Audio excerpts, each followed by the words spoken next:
अस्सलाम वालेकुम dear students, कैसे हो आप लोग। उम्मीद है कि आप सब लोग बिल्कुल ठीक ठाक हो गए। तो आज की इस वीडियो में इंशाल्लाह हम लोग बात करेंगे कि how to calculate GPA. So video start करने से पहले आप सब लोगों से एक रिक्वेस्ट है कि अगर आप लोगों ने चैनल को सब्सक्राइब नहीं किया हो तो काइंडली आप लोग चैनल को सब्सक्राइब कर लो, क्योंकि ये आप लोगों की तरफ से इनाम होता है और हमारे लिए मोटिवेशन होती है। इस टॉपिक पर जाने से पहले कि हाउ टू कैलकुलेट जीपीए, तो उससे पहले आप लोगों को कुछ ऐसी टर्मिनोलॉजीज़ हैं जिनका लाजमी पता होना चाहिए। विदाउट दैम आप लोग जीपीए कैलकुलेट नहीं कर सकते। ठीक है, सो फर्स्ट ऑफ ऑल हम लोग इन टर्मिनोलॉजीज़ के बारे में बात करेंगे जिनको हम लोग यूज़ करते हुए जीपीए का कैलकुलेट करते हैं। ठीक है, इंशाल्लाह जब आप लोग इन टर्मिनोलॉजीज़ को समझ जाएंगे फिर आप लोगों के लिए जीपीए कैलकुलेट करना आसान हो जाएगा। सो फर्स्ट ऑफ ऑल आप लोगों ने काफ़ी एक टर्म सुनी होगी, credit hour. Basically what is credit horror?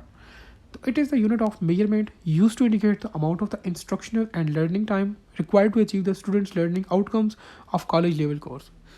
बहुत ही आसान अल्फाज में अगर मैं आप लोगों को क्रेडिट हार को बताऊँ ना, तो बेसिकली ये वो होता है कि ये क्रेडिट हार वो चीज़ होती है कि लाइक किसी स्पेसिफिक सब्जेक्ट की एक वीक में कितनी क्लासेस होनी है।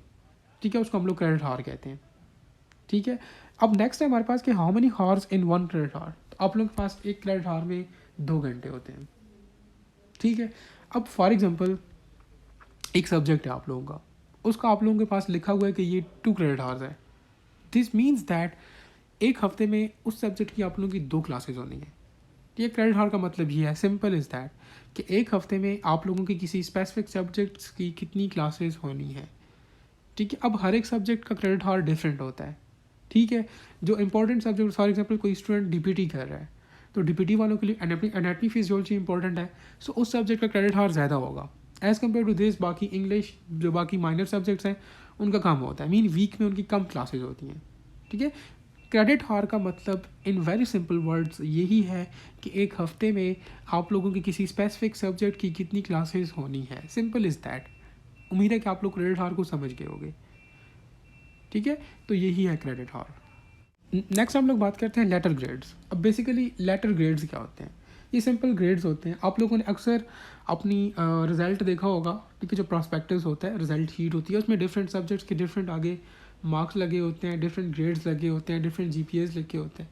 तो उसमें से आप लोगों के पास एक कॉलम ऐसा होता है जिसमें LG लिखा होता है। वो LG का मतलब होता है लेटर ग्रेड्स।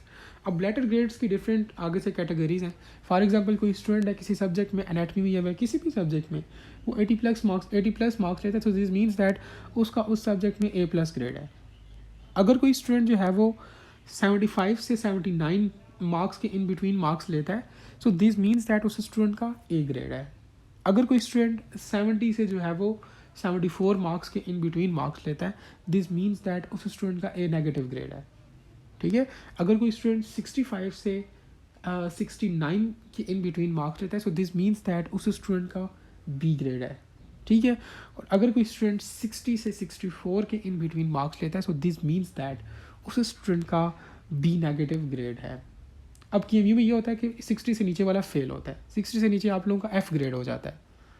अब डिफरेंट इंस्टीट्यूट्स, डिफरेंट यूनिवर्सिटीज़ का डिफरेंट सीन होता है। यहाँ पर मैं स्पेसिफिकली आपको KMU के बारे में बताऊँगा। ठीक है, KMU में किसी स्टूडेंट के 59 मार्क्स हो, 60 से कम हो तो वो फेल होता है, उसका F ग्रेड होता है। ठीक है, अब नेक्स्ट हम लोग बात करते हैं न्यूमरिक ग्रेड्स पर। इसी तरह जब आप लोग रिजल्ट जो शीट होती है वो देखते हो तो वहाँ पे एक कॉलम होता है, उसमें NG लिखा होता है। NG stand for numeric grades. अब जिस तरह आप लोगों ने लेटर ग्रेड्स देखे ना, डिफरेंट ग्रेडिंग सिस्टम था, अब उसी तरह आप लोग के पास एक न्यूमरिक ग्रेड भी होता है। अब न्यूमरिक ग्रेड फॉर एग्जांपल कोई स्टूडेंट है जिसने 80+ मार्क्स ले लिए किसी सब्जेक्ट में, फॉर एग्जांपल एक स्टूडेंट है उसने 80+ मार्क्स लिए एनाटमी में, तो दिस मीन्स दैट उसका एनाटमी के अंदर 4 GPA आ गया। अगर कोई स्टूडेंट जो है वो 75 से 79 मार्क्स लेता है तो उस स्टूडेंट का 3.5 GPA आ गया। अगर कोई स्टूडेंट 70 से 74 मार्क्स के इन बिटवीन कोई मार्क्स लेता है तो उसका 3 GPA होगा। ठीक है, यही सब हम लोग सब्जेक्ट वाइज बात कर रहे हैं। आगे फिर हम लोग इनको जाके फर्दर जो मीन्स इनका प्रोसेस है वो आगे हम लोग देखते हैं। अगर कोई स्टूडेंट 65 और 69 के इन बिटवीन मार्क्स लेता है तो उसका 2.5 GPA बनता है। अगर कोई स्टूडेंट 60 से 64 के इन बिटवीन मार्क्स लेता है, सो दिस मीन्स दैट उसका 2 GPA है। अगर कोई स्टूडेंट 60 से कम मार्क्स लेता है तो वो फेल है। ये आप लोग ग्रेडिंग अपने ध्यान में रख लो। ठीक है, 80+ आप 80 लें, 85 लें, 90 लें, 95 लें, 100 लें, आपका 4 ही GPA है। ठीक है, ये 2 ग्रेडिंग सिस्टम आप लोग अपने ध्यान में रख लो। ठीक हो गया। अब नेक्स्ट हमारे पास आ जाता है ग्रेड पेंडिंग। आप लोगों की उसी रिजल्ट शीट में एक कॉलम होता है जिसमें जीपी लिखा होता है। तो बेसिकली ये जीपी क्या होता है, जीपी में आप लोग क्या करते हो कि ये जो आप लोगों का न्यूमरिक ग्रेड है इसको आप लोग क्रेडिट हार के साथ मल्टीप्लाई करते हो। ठीक है, आप लोग देखो क्रेडिट हार हर सब्जेक्ट का डिफरेंट होता है, वो आप लोगों का जो सिलेबस होता है ना करिकुलम उसमें लिखा होता है। ठीक है, हर सब्जेक्ट के सामने लिखा होता है कि एनाटमी का इतना इतना क्रेडिट हार है, फिजियोलॉजी का इतना है, बायोकेमिस्ट्री का इतना है। तो आप लोग वो वहाँ से देखोगे, क्रेडिट हार वहाँ से देखोगे। न्यूमरिक ग्रेड आप लोगों का जो आप लोग फाइनल एग्ज़ाम देते हो उसके मार्क्स पर डिपेंड करता है। वो किस तरह डिपेंड करता है और मीन्स अगर किसी के कितने मार्क्स आ जाए तो कितना उसका न्यूमरिक ग्रेड होगा, ये मैं आप लोगों को बता चुका हूँ। अब हमारे पास जो मेन चीज़ होती है वो ग्रेड पेंडिंग होता है। ठीक है, ग्रेड पेंडिंग हम लोग कैलकुलेट करते हैं by multiplying numeric grade with credit hours. जब हम लोग न्यूमरिक ग्रेड को क्रेडिट हार्स से मल्टीप्लाई करते हैं तो हमारे पास ग्रेड पेंडिंग या जीपी हमारे पास आ जाता है। सो उम्मीद है कि आप लोग अभी तक ये तमाम टर्मिनोलॉजीज़ को समझ चुके होंगे। अगर आप लोगों को अभी तक ये चीज़ें समझ नहीं आई तो आप लोग वीडियो को मीन्स रिवाइंड करो और दोबारा से इनको देखो। ठीक है, यहाँ तक अगर आप लोगों को समझ आ गई है ना तो आप लोगों के लिए जीपी कैलकुलेट करना हलवा है, बहुत आसान है। ठीक है, सो आगे हम लोग जाते हैं, एक एग्जांपल लेते हैं, उसमें हम लोग ये पूरा फाइंड करेंगे कि किस तरह से जो है वो ये चीज़ें वर्क करती हैं। अब नेक्स्ट एक हमारे पास टर्म यूज़ होती है वो है टोटल क्रेडिट हार्स। ठीक है, total credit hours is very simple, sum of all the credit hours of each subject. ठीक है, फॉर एग्जांपल अब ये नीचे एग्जांपल दी है। ठीक है, एनाटमी का 4 क्रेडिट हार है, फिजियोलॉजी का 3 है, बायोकेमिस्ट्री का 3 है, इंग्लिश का 3 है, ये आप लोगों के डिफरेंट हो सकते हैं, लाजमी नहीं कि यही हो। ठीक है, ये आप लोगों ने अपने जो करिकुलम होता है उसमें देखने हैं, ये मैं जस्ट आप लोगों को एग्जाम्पल दे रहा हूँ। ठीक है, सो इनको हम लोग प्लस करेंगे तो हमारे पास टोटल क्रेडिट हार आ जाएगा, सिंपल इज दैट। ठीक है, सो क्रेडिट हार्स की स्टोरी यही है कि आप लोग उसको अपने करिकुलम से देखोगे। ठीक है, अब हम लोगों ने एक एग्जांपल लिखा है, एक स्टूडेंट है, ठीक है, जो कि डिफरेंट मार्क्स स्कोर करता है डिफरेंट सब्जेक्ट्स में। तो हम लोग अब देखते हैं कि इस स्टूडेंट का हम लोग जीपी कैसे कैलकुलेट करेंगे। ठीक है, अगर आप लोगों को वो टर्मिनोलॉजीज जो हम लोगों ने रिसेंटली स्लाइड्स में देखी हैं अगर वो समझ नहीं आई तो आप लोग दोबारा उनको देखो तब यहाँ पर आओ, अदरवाइज़ ये चीज़ आप लोगों को समझ नहीं आएगी। हाँ, अगर आप लोगों ने वो चीज़ें समझ ली हैं तो ये चीज़ें समझना आप लोगों के लिए बहुत आसान हो जाएंगी। ठीक है, फॉर एग्जांपल एक स्टूडेंट है जो एनाटमी में 60 मार्क्स स्कोर करता है, फिजियोलॉजी में वो 75 मार्क्स स्कोर करता है, बायोकेमिस्ट्री में वो 67 मार्क्स स्कोर करता है, इंग्लिश में वो 80 मार्क्स स्कोर करता है, कंप्यूटर में वो 77 मार्क्स स्कोर करता है और पाकिस्तान स्टडीज़ में वो 91 मार्क्स स्कोर करता है। तो हम लोग इस स्टूडेंट का जो है वो जीपीए किस तरह से कैलकुलेट करेंगे। देखो आप लोग के पास पहला जो कॉलम है वो सब्जेक्ट्स का आ गया, दूसरा कॉलम में आप लोग देख सकते हो क्रेडिट हार्स, ये कांस्टेंट है, ये आप लोग करिकुलम से देखोगे। ठीक है, ये चेंज नहीं होंगे। ठीक है, हर सेमेस्टर में आप लोगों के हर सब्जेक्ट के डिफरेंट क्रेडिट हार्स होते हैं, हर सब्जेक्ट के डिफरेंट क्रेडिट हार्स होते हैं। सो ये आप लोग जो है वो अपने करिकुलम से देख लोगे। अब नेक्स्ट कॉलम में मार्क्स ऑब्टेन्ड है, ये वो मार्क्स हैं जो कि किसी उस स्टूडेंट ने जो है वो अपने एग्जाम्स में सिक्योर किए हैं। ठीक है, अब हम लोग इन इन्फॉर्मेशन को यूज़ करते हुए इस स्टूडेंट का जीपी कैलकुलेट करेंगे। ठीक है, अब जीपी कैलकुलेट करने में ये जो थर्ड कॉलम में आप लोग देख सकते हो लेटर ग्रेड वाला कॉलम जो है ये ग्रेडिंग सिस्टम लग जाता है, लेकिन इसका जीपी कैलकुलेशन में कोई काम नहीं होता। अगर आप लोग इसको स्किप करते हैं तो कर लें। ठीक है, आप लोग नेक्स्ट सेकंड लास्ट कॉलम में देख सकते हो न्यूमरिक ग्रेड्स लिखे हुए हैं। अब ये न्यूमरिक ग्रेड्स मैंने आप लोगों को बताए हैं। ठीक है, फॉर एग्जांपल किसी स्टूडेंट का 80+ मार्क्स हैं तो उसका 4 जीपीए लगेगा। ठीक है, 4 उसका न्यूमरिक ग्रेड होगा। अगर किसी स्टूडेंट के 75 से 79 मार्क्स हैं तो उसका कितना लगेगा, उसका 3.5 लगेगा। किसी स्टूडेंट का 70 से 74 है तो उसका 3 लगेगा। किसी स्टूडेंट का 65 से 69 तक है तो उसका 2.5 लगेगा। ठीक है, किसी स्टूडेंट का 60 से 64 है तो उसका 2 पॉइंट्स लगेंगे। अब उस जो मैंने आप लोगों को पहले टेबल बताया था पिछली स्लाइड में ग्रेडिंग सिस्टम, अब उसके अकॉर्डिंग हम लोगों ने क्या किया कि इसका जो है वो न्यूमरिक ग्रेड यहाँ पर इस कॉलम में लिख लिया है। सेकंड लास्ट कॉलम की बात कर रहा हूँ। देखो एनाटमी में उसके 60 मार्क्स है तो हम लोगों ने कहा था कि 60 मार्क्स होंगे, 60 से 64 तो वो हम लोगों का 2 पॉइंट्स लगेंगे। ठीक है, तो ये 2 उसने लिख लिया। नेक्स्ट सब्जेक्ट में देखो उसने 75 स्कोर किया तो हम लोगों ने 3.5 लिखा, क्योंकि 75 से 79 के इन बिटवीन मार्क्स हो तो हम लोग 3.5 पॉइंट्स देते हैं। नेक्स्ट सब्जेक्ट में 67 है, 67 इज जो है हमारे पास ये 65 और 69 के इन बिटवीन आता है। और अगर हम लोग 65 और 69 के इन बिटवीन स्कोर करें तो हमारे पास 2.5 पॉइंट्स मिलते हैं। तो उस तरह से हम लोगों ने लिख लिया। नेक्स्ट सब्जेक्ट में आप लोग देखो इंग्लिश में उसने 80 स्कोर किया है तो हम लोगों ने उसका 4 पॉइंट दे दिए। ठीक है। नेक्स्ट में आप लोग देख सकते हो 77 मार्क्स पर हम लोगों ने इसे 3.5 पॉइंट्स दिए और पाकिस्तान सिटी में उसे 91 स्कोर किया। This means that it is 80+ marks में आ गया, तो हम लोग इसको 4 पॉइंट्स देंगे। ठीक है। अब नेक्स्ट कॉलम में आप लोग देखो, ठीक है, उसमें है ग्रेड पेंडिंग जीपी। अब मैंने आप लोगों को जीपी कैलकुलेट करने का बताया था कि आप लोग उसमें क्या करोगे, जो आप लोगों के पास न्यूमरिक ग्रेड्स होते हैं, ठीक है, उसको मल्टीप्लाई करोगे क्रेडिट हार्स के साथ। तो ये देख सकते हो न्यूमरिक ग्रेड उसका एनाटमी में 2 था, तो 2 को हम लोगों ने एनाटमी की क्रेडिट हार विच इज़ 4, आप लोग फर्स्ट कॉलम में देखो उसके साथ हम लोगों ने मल्टीप्लाई कर लिया, तो हमारे पास क्या आ गया, जीपी आ गया।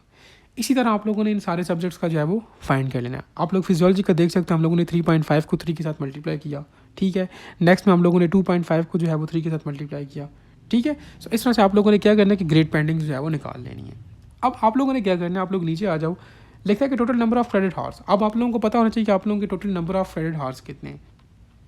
ये भी मैंने आप लोगों को कैलकुलेट करना बताया कि आप लोग ये तमाम सब्जेक्ट्स जो क्रेडिट हार्स हैं 4+3+3+3+2 आप लोग इनको ऐड कर लो, आप लोगों के पास total number of credit hours आ जाएंगे, ठीक है, विच इज़ 18। जो मैंने ये एग्जांपल दिया है इसका टोटल क्रेडिट हार 18 बनता है। अब नेक्स्ट आ जाओ, कहते हैं कि नाउ डिवाइड टोटल जीपी। ये जो हम लोगों ने ऊपर ये जीपी लिखा है, ठीक है, लास्ट कॉलम वाला, इसको आप लोगों ने डिवाइड करना है टोटल क्रेडिट हार के साथ, तो आप लोगों के पास जीपीए आ जाएगा, ठीक है। अब आप लोग देख सकते हो जीपीए इज इक्वल टू ये जो आप लोगों के पास ग्रेड पेंडिंग्स हैं, ठीक है, टोटल ग्रेड पेंडिंग्स, आप लोग फिर इनको सबको प्लस करोगे, 8 + 10.5 + 7.5 + 12 + 10.5 + 8, इन सबको हम लोग प्लस कर लेंगे, हमारे पास आंसर 56.5 आएगा, जिसको हम लोग डिवाइड करेंगे टोटल क्रेडिट हार पर जो कि 18 है, तो आप लोगों के पास इस स्टूडेंट का 3.13 जीपीए जो है वो आ गया। ठीक हो गया, उम्मीद है कि आप लोगों को ये समझ आ गया होगा। अब हम लोग नेक्स्ट बात करते हैं कि हमारे पास एक स्टूडेंट था, उन्होंने क्वेश्चन किया हुआ था कि जीपीए जो है वो किस तरह जो है वो क्रेडिट हार पर डिपेंड करता है, ठीक है। अब आप लोग इस टेबल में देख सकते हो कि इस स्टूडेंट ने जो है वो इंग्लिश में भी 80+ मार्क्स लिए हैं और इसने पाकिस्तान स्टडीज़ में भी 80+ मार्क्स लिए हुए हैं, लेकिन देखो फिर भी इसका ग्रेड पेंडिंग किस सब्जेक्ट का ज़्यादा आ रहा है, इंग्लिश का ज़्यादा आ रहा है, ठीक है। इंग्लिश में हालांकि इसके सिर्फ 80 मार्क्स हैं। अब वजह क्या है, वजह यह है कि आप लोग देख सकते हो कि इंग्लिश का क्रेडिट हार 3 है जो कि ज़्यादा है as compare to Pakistan studies. Pakistan study का 2 क्रेडिट हार है। सो यही बेसिक चीज़ है कि जितना ज़्यादा क्रेडिट हार होगा, अगर आप लोग उस सब्जेक्ट में अच्छा स्कोर करते हैं तो आप लोगों का ओवरऑल जो टोटल जीपी होता है उसमें अच्छा जो है वो स्कोर ऐड होता है। अब जिस तरह देखो इस स्टूडेंट ने क्या किया कि एनाटमी का 4 इसका क्रेडिट हार था, लेकिन इसने कम स्कोर किया है, सिर्फ 60 स्कोर किया है, तो इसका ओवरऑल सिर्फ 8 जो है वो जीपी जो है वो कैलकुलेट लगे हैं, 8 पॉइंट्स जस्ट इसको मिले हैं, ठीक है। सो जितना ज़्यादा आप लोगों के पास क्रेडिट हार है किसी सब्जेक्ट का, आप लोग उस पर उतना ज़्यादा फोकस करो, आप लोग उसकी वजह से अब आप लोग ओवरऑल अपना जीपीए इंप्रूव कर सकते हो, सिंपल इज़ दैट, ठीक है। अब इस स्टूडेंट ने पाकिस्तान स्टडी में अच्छा स्कोर किया है, बहुत अच्छा स्कोर किया, लेकिन फिर भी देखो आप लोगों को एट द एंड जो जीपी वाला कॉलम है उसमें देखो सिर्फ इसको 8 मार्क्स मिले हैं, 8 पॉइंट्स मिले हैं। ऑन द अदर साइड आप लोग देख सकते हो कि इसने एनाटमी में भी 60 स्कोर किया है, लेकिन पॉइंट्स फिर भी इसको 8 मिले हैं। What is difference between 60 and 80 में देखो, 60 और 80 या 91 में देखो कितना बड़ा डिफरेंस है, लेकिन इसको जीपीज़ जो हैं वो सेम ही मिले हैं, ठीक है। इसके एनाटमी में भी 8 पॉइंट्स हैं, पाकिस्तान स्टडी में भी 80 पॉइंट्स मिले हैं, जीपी की बात कर रहा हूँ, ठीक है। सो लिहाजा क्रेडिट हार इस तरह से डिपेंड करता है। एक स्टूडेंट, 2 स्टूडेंट्स उनका क्वेश्चन था, ठीक है, उन्होंने पूछा था कि किस तरह से क्रेडिट हार जो है वो इस चीज़ पर डिपेंड करता है, टोटल जीपीए पर, तो इस तरह से करता है भाई, ठीक है। उम्मीद है कि आप लोग समझ गए होंगे। स्टिल अगर आप लोगों को क्वेश्चन है रिगार्डिंग जीपीए, ठीक है, तो आप लोग पूछ सकते हो। अच्छा, एक और चीज़, जीपीए और सीजीपीए क्या होता है यार। जीपीए फॉर एग्जांपल आप किसी एक सब्जेक्ट के जीपीए की बात करते हैं तो उसको हम लोग सीजीपीए कहते हैं, सॉरी जीपीए कहते हैं सिर्फ, ठीक है। अगर आप लोग कंबाइन अपने पिछले तमाम सेमेस्टर्स के जीपीए की बात करते हैं तो हम लोग सीजीपीए कहते हैं। सीजीपीए का मतलब है कंबाइन जीपीए, ठीक है। जीपीए किसी एक सब्जेक्ट के, सॉरी किसी एक सेमेस्टर का होता है, ठीक है। फॉर एग्जांपल किसी स्टूडेंट का जो है वो फर्स्ट सेमेस्टर में 3 जीपीए आ गया, ठीक है, सेकंड में उसका कितना आ गया, 4 आ गया। अब सीजीपीए उसका क्या होगा, इसको वो एवरेज लेगा, 4 + 3 / 2, तो उसका जो है वो इतना सीजीपीए आ जाएगा, मींस एवरेज आप लोगों को लेते जाओगे, ठीक है। कंबाइन जीपीए करके सारे जीपीएस को कंबाइन करके जितने सेमेस्टर के जीपीएस को आपने कंबाइन किया है डिवाइड कर लोगे उस नंबर पर। हम लोगों ने 2 सेमेस्टर्स का जीपीए कंबाइन किया है तो हम लोग /2 करेंगे, मींस आप लोगों ने सिंपल इज दैट एवरेज लेना है, ठीक है। तो इस तरह से आप लोग जीपीए और सीजीपीए कैलकुलेट कर सकते हो, ठीक है।